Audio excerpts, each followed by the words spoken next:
ये रिटायरमेंट की नौटंकी जो है ना, ये इंडिया में नहीं होती है, ये होती होगी दूसरे देशों में, इंग्लैंड में या कहीं और।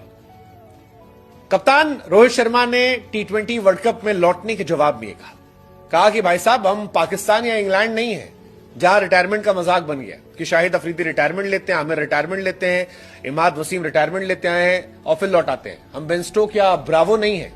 हमारे देश में रिटायरमेंट होता है तो रिटायरमेंट माना आता है।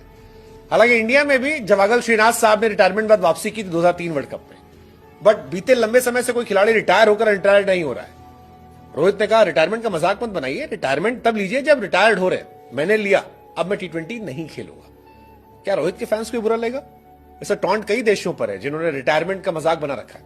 ये रिटायरमेंट की नौटंकी जो है ना, ये इंडिया में नहीं होती है, ये होती होगी दूसरे देशों में, इंग्लैंड में या कहीं और। कप्तान रोहित शर्मा ने T20 वर्ल्ड कप में लौटने के जवाब में कहा कि भाई साहब, हम पाकिस्तान या इंग्लैंड नहीं है जहां रिटायरमेंट का मजाक बन गया कि शाहिद अफरीदी रिटायरमेंट लेते हैं, आमिर रिटायरमेंट लेते हैं, इमाद वसीम रिटायरमेंट लेते हैं और फिर लौटाते हैं। हम बेन स्टोक या ब्रावो नहीं है। हमारे देश में रिटायरमेंट होता है तो रिटायरमेंट माना आता है। हालांकि इंडिया में भी जवागल श्रीनाथ साहब ने रिटायरमेंट बाद वापसी की थी 2003 वर्ल्ड कप में, बट बीते लंबे समय से कोई खिलाड़ी रिटायर होकर रिटायर्ड नहीं हो रहा है।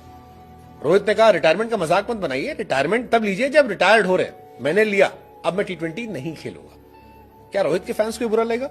ऐसा टॉन्ट कई देशों पर